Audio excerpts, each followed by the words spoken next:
I'm Antonia Hilton, in tonight for Ari Melber. We begin with the Jeffrey Epstein whirlwind all around Donald Trump. The New York Times surfacing long-buried communications between the two men. Protest groups holding Trump's feet to the fire with garish public displays, and reporters bombarding Trump with questions. This morning, as Trump prepared to go overseas to Scotland, he was asked directly about Ghislaine Maxwell, the Epstein accomplice, of course, convicted of child sex trafficking. His DOJ interviewed her for a second straight day today. Victims are warning, though, that she's going to make up stories in return for a pardon, something Trump isn't declining to rule out. Would you consider a pardon or a commutation for Ghislaine Maxwell if she's cooperating? It's something I haven't thought about. It's really something recommended. It's something I'm allowed to do it, but it's something I have not thought about. Would you consider funding people to Ghislaine Maxwell? Leave that off. I can't talk about that now because, it's a very sensitive interview going on. I certainly can't talk about pardons now. Maxwell's lawyer facing reporters afterwards and referencing Trump's comments about a pardon. So she didn't testify at trial, but it's a different situation now. With the president even invoking the word pardon today. The president this morning said he had the power to do so. We hope he exercises that power in the right. What was the focus of the question? They asked about every possible thing you could imagine. Everything was on the table. Deal as a result of this? Sorry? Are you hoping for a deal as a result of this meeting? We're not going to comment on what we're hoping for. We just today and yesterday answered questions. So she hasn't been offered clemency or anything? She literally answered every question. She didn't say, you know what, don't ask me that. I'm not going to talk about this person. She was asked maybe about 100 different people. Also today, the New York Times revealing more about Trump's relationship with Epstein, publishing this image. It shows the inscription reportedly Trump wrote to Epstein on the inside of his 1997 book, The Art of the Comeback. It reads, "To Jeff, you are the greatest," with Trump's distinctive signature on it. The Times also confirming reporting that Trump's name is on a contributor list for Epstein's 2003 birthday book. It follows this week's Wall Street Journal report that Trump wrote a, quote, bawdy birthday message in that book. Today, Trump still denying it. You maintain you did not write a letter for Jeffrey Epstein's birthday? I don't even know what they're talking about. Now, somebody could have written a letter and used my name, but that's happened a lot. And late today, after touching down in Scotland, Trump also denying Bondi told him that his name was in the Epstein files, contradicting reporting from the Wall Street Journal. Mr. President, on your name appearing in the Epstein files ever? No, I was never briefed, no. All of this is building on new reporting from the Times about how the Epstein files have consumed Pam Bondi's Justice Department. The DOJ conducted a, quote, frenetic scramble to sort more than 100,000 pages of materials related to Mr. Epstein, only to announce there was nothing to see there, folks. Many in MAGA don't believe it, and neither do a number of increasingly aggressive protest groups. On the left of your screen, a banner flown in Tallahassee where Maxwell is being interviewed. It reads, "Trump and Bondi are protecting predators." In the middle, a sign on Trump's Scotland golf course reading, "Twinned with Epstein Island." And on the right, a bus stop near the U.S. Embassy in London showing Trump with Epstein. It has been a week. And this week, a video resurfaced from a 2010 deposition of Epstein. Have you ever socialized with Donald Trump in the presence of females under the age of 18? Yeah, do you have an age limit, or would you? No, I have no age. I mean, I have an age. I don't want to be The like upper bracket, yeah. Foley with 12-year-olds. Breaking late this afternoon, brand new bombshell reporting from the Wall Street Journal. The U.S. Attorney General Pam Bondi told President Trump back in May that his name appears multiple times in the Epstein files. New reporting from the New York Times that Trump was on the list to send Epstein a birthday note. What a difference a week, or in this case, 2 weeks makes, right? So the uproar is only getting louder. Joining me now is Asha Rangapa, former special agent with the FBI and senior lecturer at Yale, and Tara Setmeyer, author of Uncompromised on Substack and co-founder and CEO for the Seneca Project. Asha, what do you make of Trump's non-denial over a possible pardon for Maxwell? I don't actually put too much weight on it. What I think with Trump is that when he says he will do something, he typically does it. When he says he won't do something, it doesn't mean that he won't. And he's very impulsive. And we know that he's used the pardon power to reward people who have protected him. He did this with people who, protected him in the Mueller investigation. He pardoned everyone who participated in January 6th who had been charged. And so I think that if there is something that he could get out of it and he can use this power in order to secure that, I would not put it past him to do that.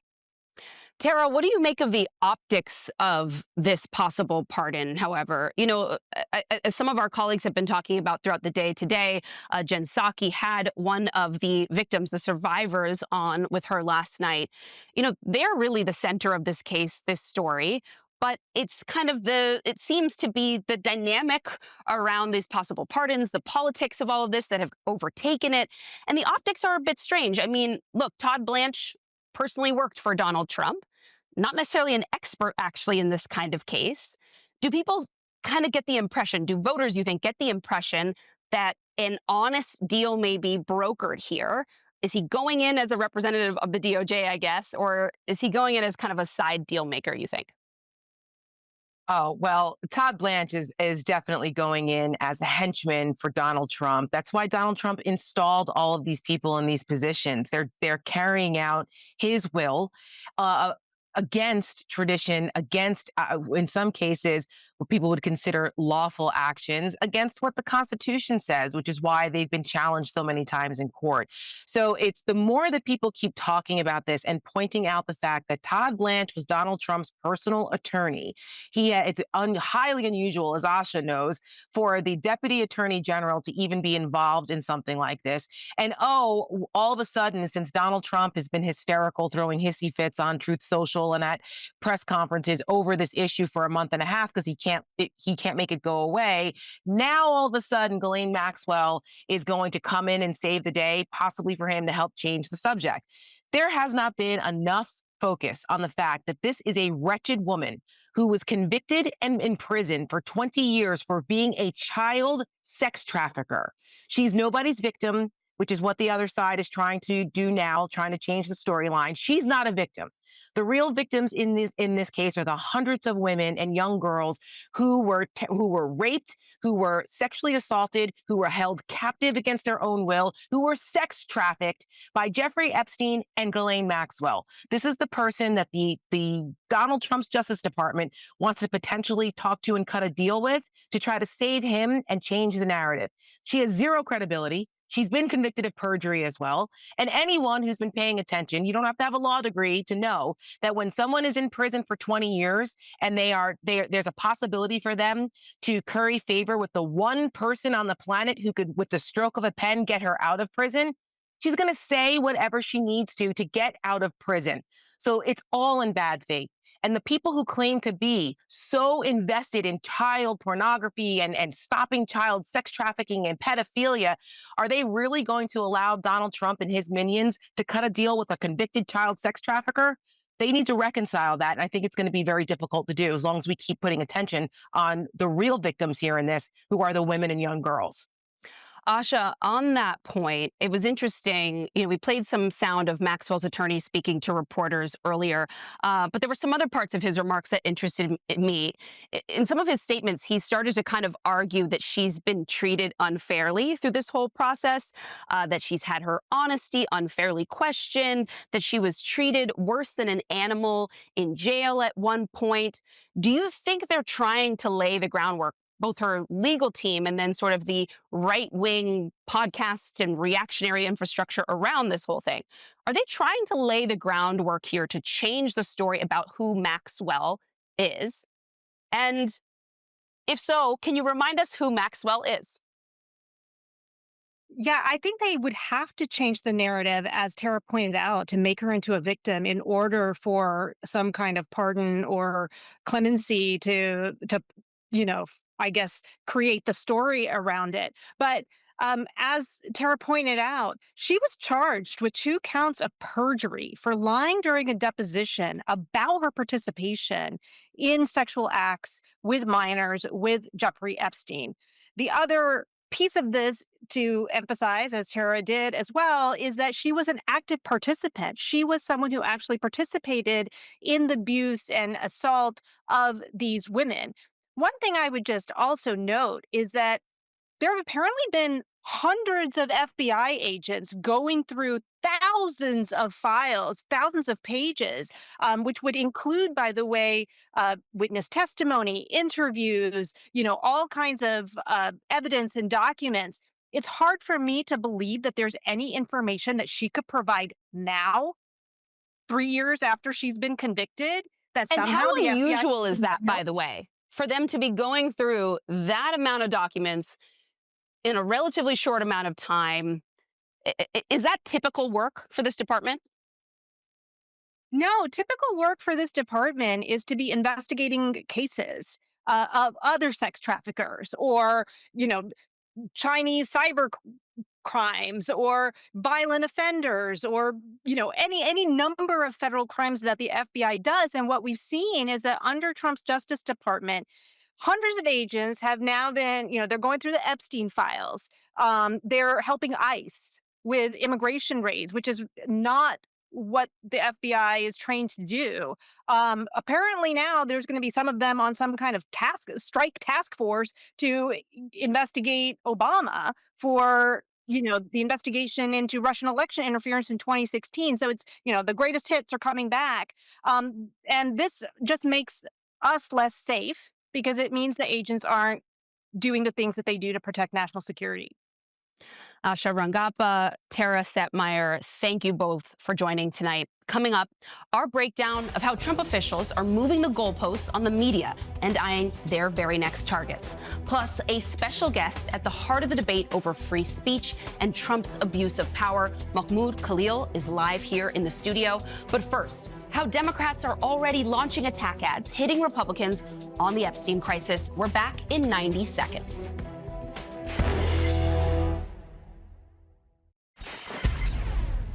Yep, all people want to talk about is Epstein, and Trump doesn't.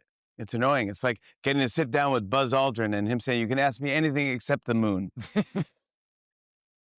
Late night comics roasting Trump amid the Epstein uproar. And now Democrats seem to be finding their footing finally and sharpening their political knives, launching a new campaign targeting MAGA voters with ads about Jeffrey Epstein in a dozen GOP-held House districts at the start of the August recess. One ad simply plays footage of Trump and Epstein together. Another showcases comments about the Epstein files from MAGA lawmakers like Marjorie Taylor Greene.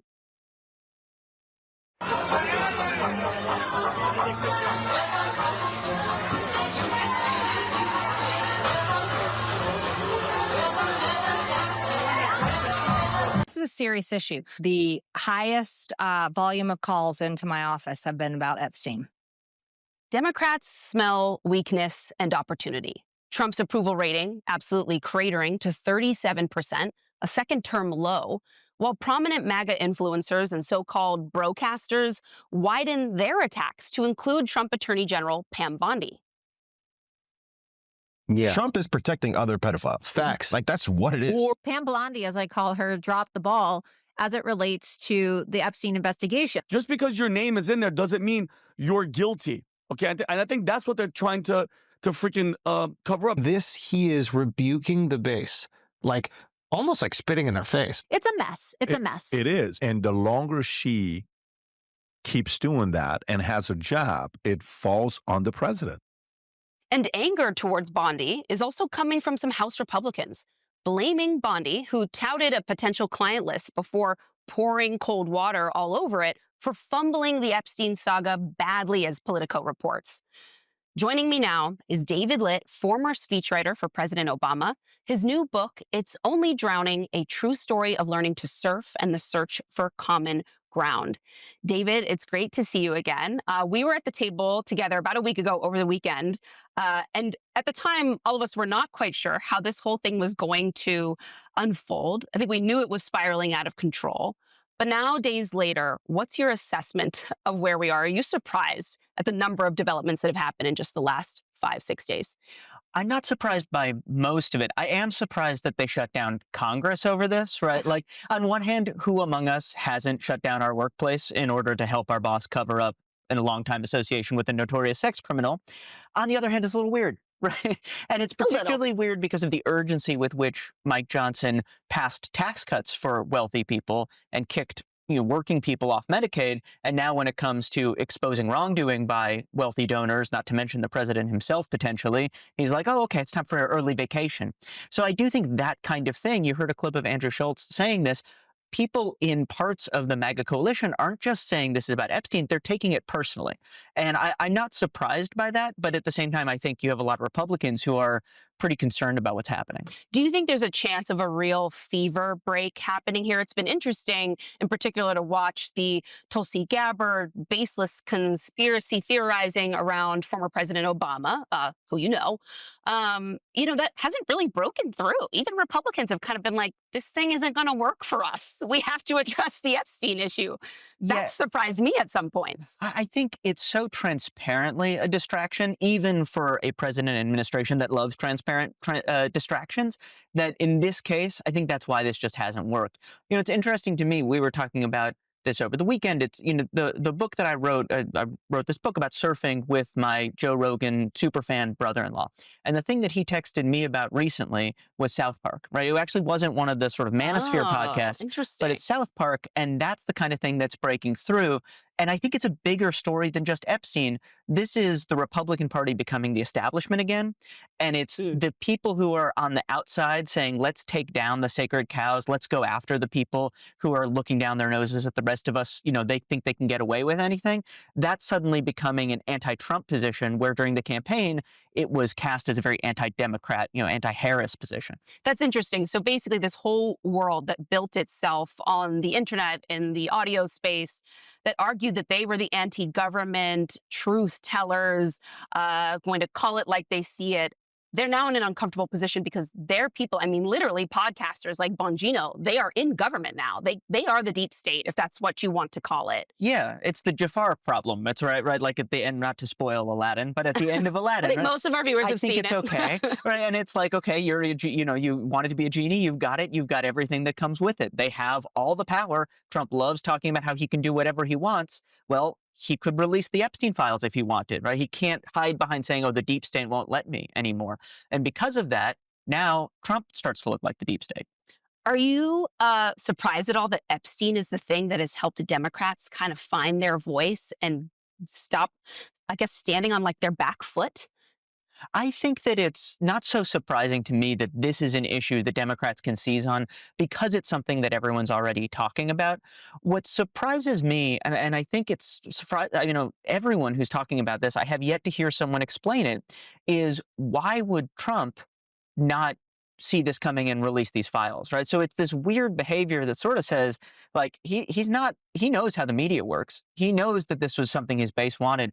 The fact that he's acting this sketchy about it is just super odd. And that's my political science term for it. Do you think he's miscalculated the extent to which he controls his own movement, his people? I think that depends what's in those files, right? We don't know what he's hiding. And so he may be making a risk reward calculation, and he may be making it really well, or he may be making it really poorly. But it's the fact that he's so obviously hiding something that is getting people, right? I think about the sort of the hot tub in surf pool in Waco, Texas, right? where I went for research, so to speak, for my book. I was wondering where this was going. And it's a very Joe Rogan friendly place. And if imagining a spot like that, the fact that the president is so transparently hiding something, that's the kind of thing that turns people off when they had said, okay, maybe I am MAGA in 24. Now they're looking toward the midterm saying, these are exactly the same kind of, big government, shady people, the swamp that we thought might get drained. Actually, these guys are more swampy than anyone else. Right. And there are so many people, and it sounds like maybe your brother-in-law or some of the people you may have spoken to for your book fit into this camp, who were not back in 2015, 2016, MAGA diehard. They haven't necessarily been in the movement the entire time. They came into this through lifestyle content. and other sort of looser associations to the movement. And those are the people who I think they're at risk of kind of losing along the way here right now, because I'm not sure that they're as dedicated to this whole thing that they're going to be willing to keep the blinders on all the way through. Yeah, absolutely. I mean, like Trump could just be like, haha, I was Jeffrey Epstein this whole time. And Steve Bannon and Charlie Kirk would find a way to be like, okay, that's fine. Right. But other parts of MAGA that are more anti-establishment for real, it's not a game, they're the ones who are saying, wait a second, we feel betrayed by this. And the fact that Trump turns around and starts to say, you're just a bunch of conspiracy theorists, right? They're saying, wait a second, this is a guy we literally put in the White House. He would not be there without us. And now it's 6 months in and he's insulting us. Like, you don't have to be a political genius to say that's not a good move for the president. Well, I have a feeling this is only going to get weirder and worse for him in the coming days. David Litt, thank you so much for being here with me tonight. Still ahead, Epstein's accusers bracing message to the Trump administration. Also tonight, an FCC commissioner warns of the dangers of, quote, capitulating to Trump after the Skydance Paramount merger. We are seeing is a weaponization of the FCC's regulatory authority to retaliate and to control the content of news media organizations. And later, I'll talk to the activist Mahmoud Khalil, now suing the Trump administration. But first, the former Secretary of the Air Force on what he calls Trump's abuse of power. He's here live next.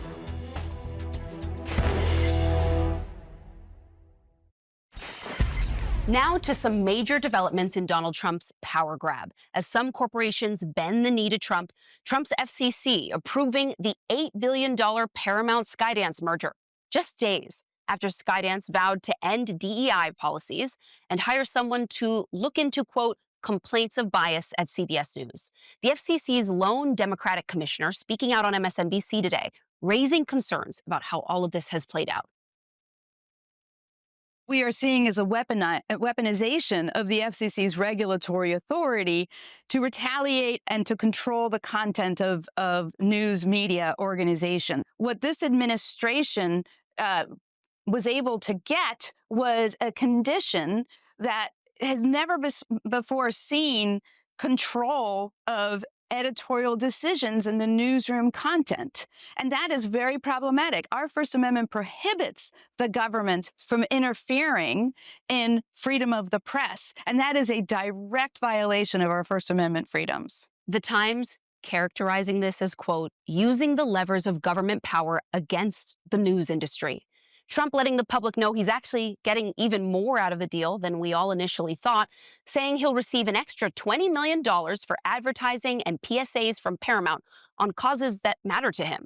We've seen this before. Give Trump an inch and he's gonna take a mile. FCC Chairman Brendan Carr ominously previewing future, quote, consequences. Did you want to see the Colbert Report go away in order to approve this deal? Was that part of the decision? Well, look, it's clear to me that Colbert doesn't have it anymore. Is The View now in the crosshairs of this administration? Look, it's entirely possible that there's issues over there. We're going to continue to see consequences over the coming, months and years as this industry sees a pretty big, reshuffle take place. Very telling.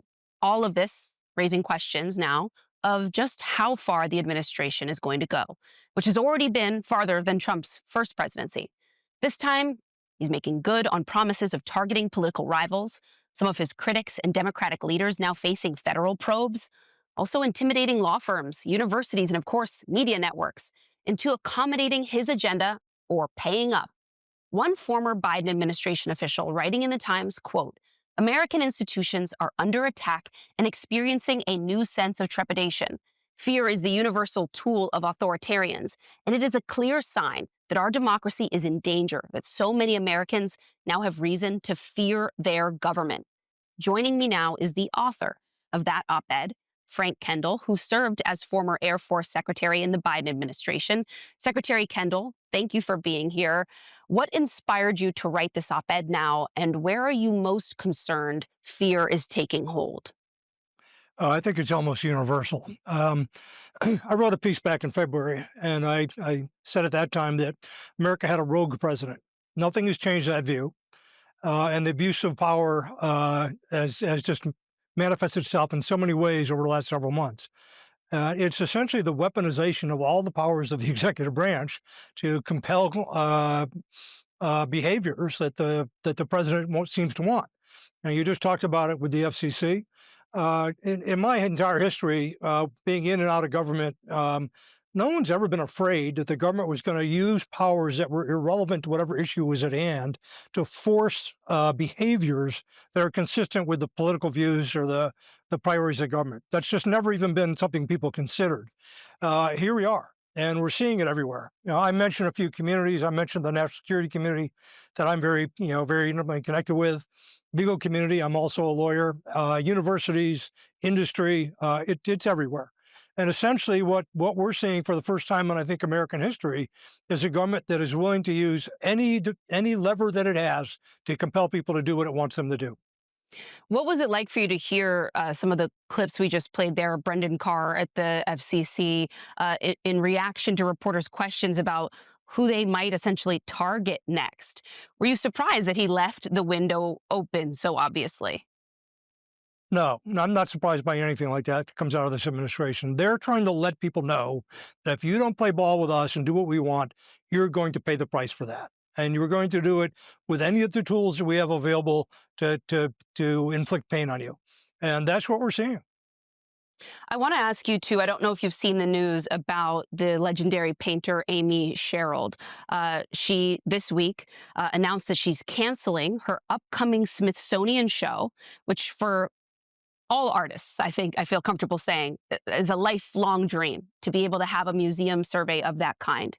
She made the decision after she learned that one painting of hers that was part of the show that depicts a transgender woman as the Statue of Liberty might have to be removed because of fear of the Trump administration's reaction to that work. And in a statement, she said, "I cannot in good conscience comply with a culture of censorship." For an artist to give up a show like that in the Smithsonian, a landmark lifetime achievement for a painter like her, what does that tell you about the moment we're living in? Oh, it just emphasizes what I said earlier. It's a climate of fear. It's used for intimidation. It's suppression of free speech, suppression of the press. I think people have got to start to recognize this and start to do just what Amy did and say, we're not going to put up with this. We're going to take steps. And unfortunately, it can mean some self-sacrifice. What I'm seeing very, very commonly is institutions who are saying, well, I'm going to just comply and be quiet and then nothing bad will happen to me. I'm not going to put my business at risk. I'm not going to put my nonprofit at risk. I'm not going to put my own income at risk. I think a lot more Americans are going to have to get past that and realize that there's much, much more at stake here. The future of our democracy is at stake here. Are you surprised that it's independent artists, people like a painter or the creators of certain television shows or comedians late at night who seem to have a backbone, and it's not corporations with millions and billions of dollars that are putting up a real fight right now? I think there are a lot of people with courage in this country, and they need to stand up wherever they are. Secretary Kendall, thank you so much for joining us tonight. Coming up, Mahmoud Khalil is here live in studio, the man at the center of Trump's deportation policy. He's now taking a stand against the administration. But first, Epstein accusers are speaking out. We'll show you what they're saying now.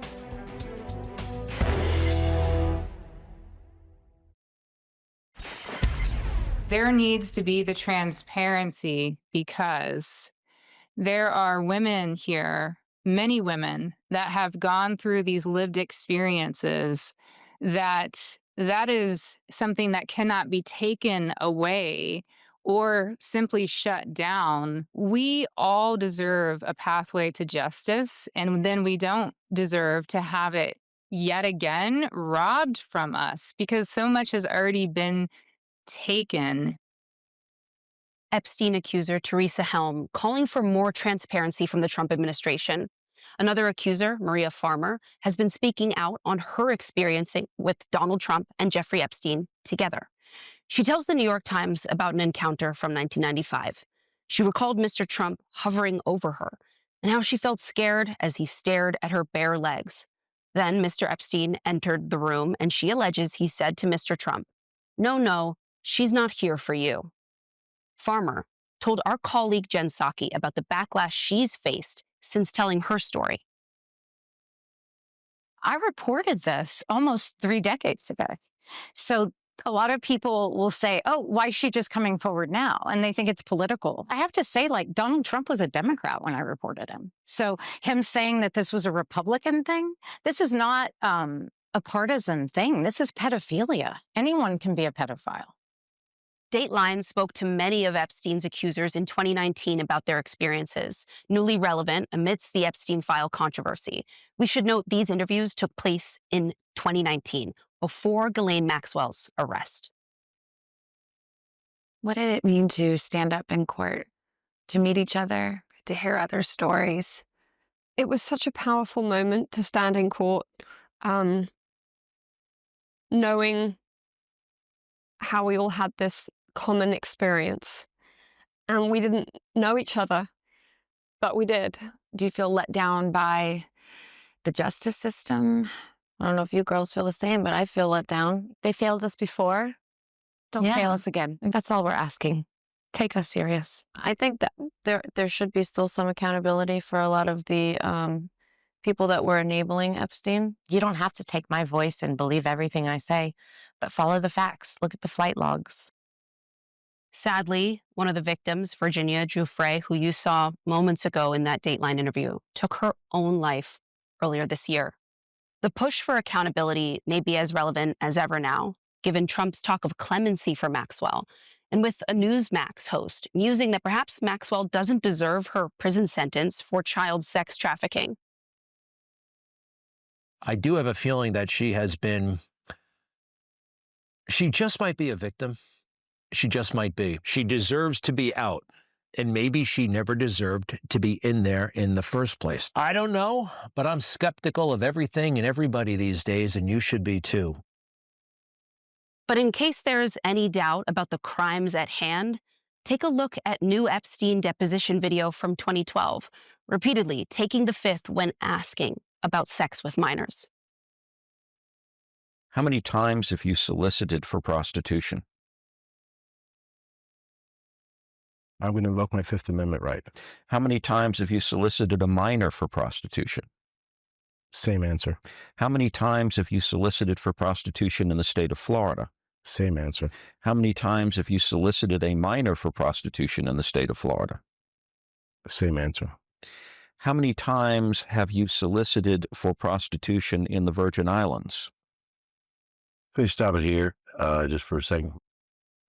It bears repeating, the survivors, the accusers, deserve to be at the center of this story. But up next, my one-on-one conversation with activist Mahmoud Khalil, who spent more than 100 days in ICE detention. That's next.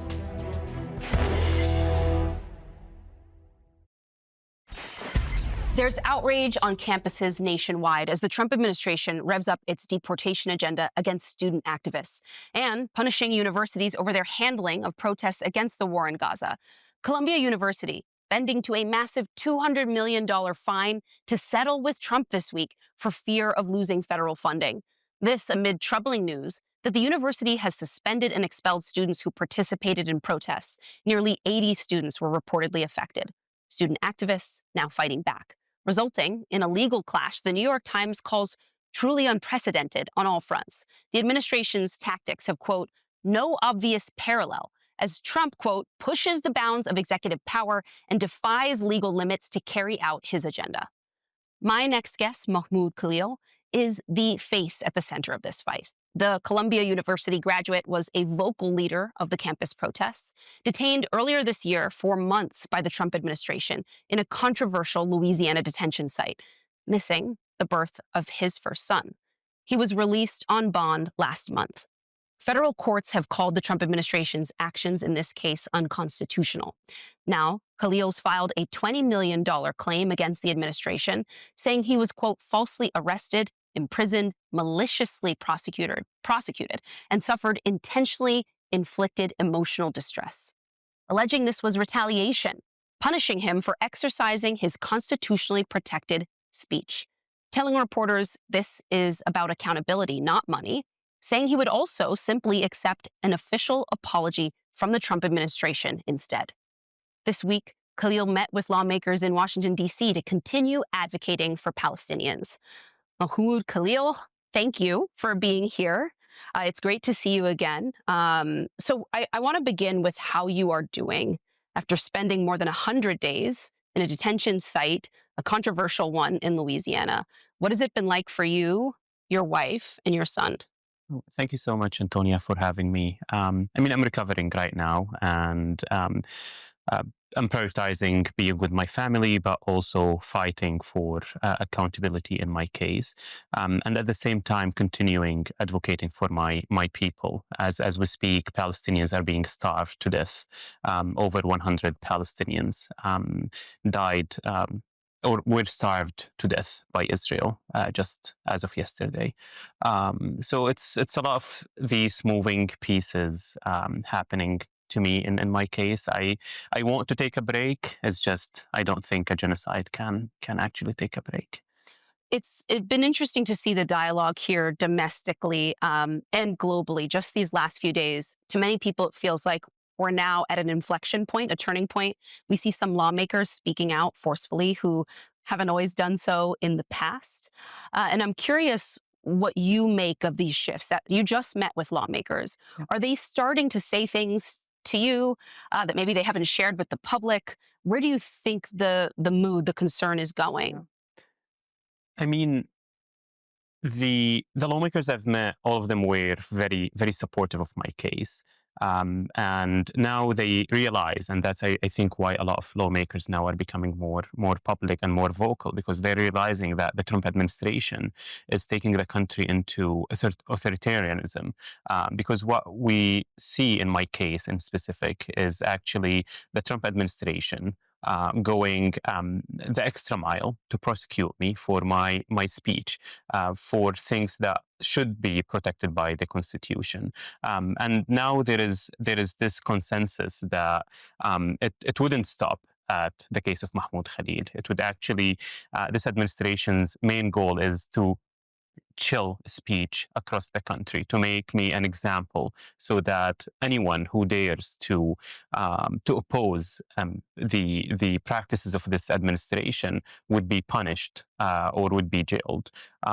So the shift is happening. Unfortunately, it's not rising to the moment where the assault is happening at every turn, in domestically and internationally as well.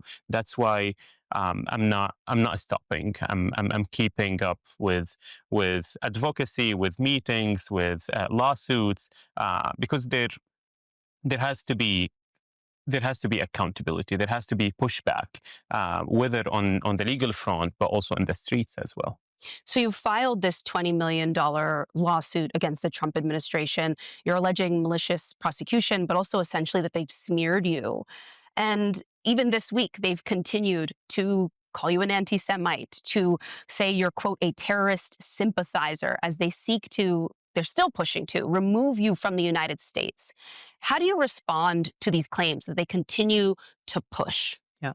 I mean, nothing can compensate for the missing days away from my family, from missing the birth of my first son.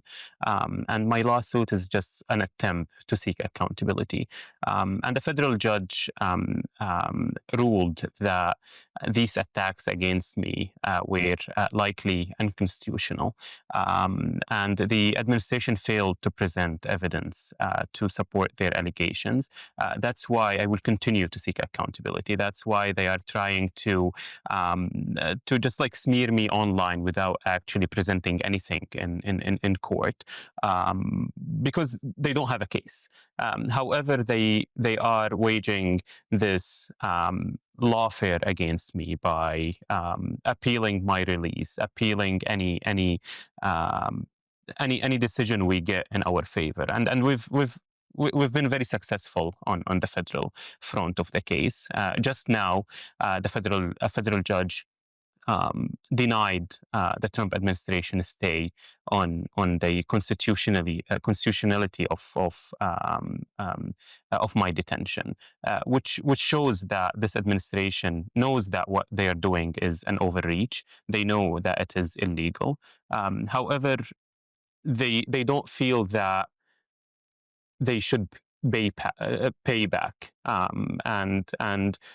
This is what I'm trying now to do, to make sure that they actually pay back for all the overreach and the illegal practices that they've done against me. Could I ask you for a one-word response to Columbia, your former school, paying this $200 million fine, agreeing to have a monitor who's also going to report back to the administration about whether they comply with what they've agreed to do with the Trump administration here? What do you make of your former school? One word, it is capitulation. And this is just one of the latest examples of Colombia's capitulating to Trump's fascist agenda, and by prioritizing Trump's interests over its students and community, Colombia basically failed to protect me and my peers. In fact, I haven't received a word from Colombia, despite spending since you came out. Since I came out, despite spending 104 days in detention, missing the birth of my child, and Colombia, by agreeing to these, by settling, quote unquote, with the Trump administration, they basically threw their students and community under the bus.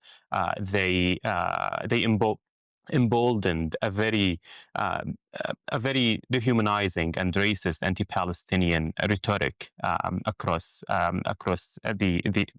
campus, and they failed the academic freedom principles that this institution actually should protect.